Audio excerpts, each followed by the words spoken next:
Hi guys! Dito kami ngayon sa Torres Farm. Yan. We're on Torres Farm. Yan. Kita nyo?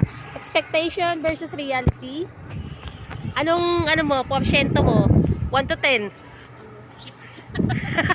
Ano ba tawag doon? Rate? Anong rate mo? 1 to 10.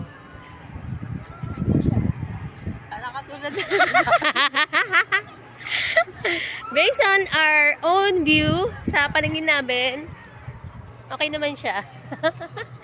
Okay na yun, diba? Magandang rate na rin yun, diba? Okay naman siya. parang katulad lang din ng pinuntahan. Yung expectation mo talaga versus reality talaga. Uy, may init na ng konti. Masarap dun, mag-picture dun. Dun sa may hagdan, upo ka.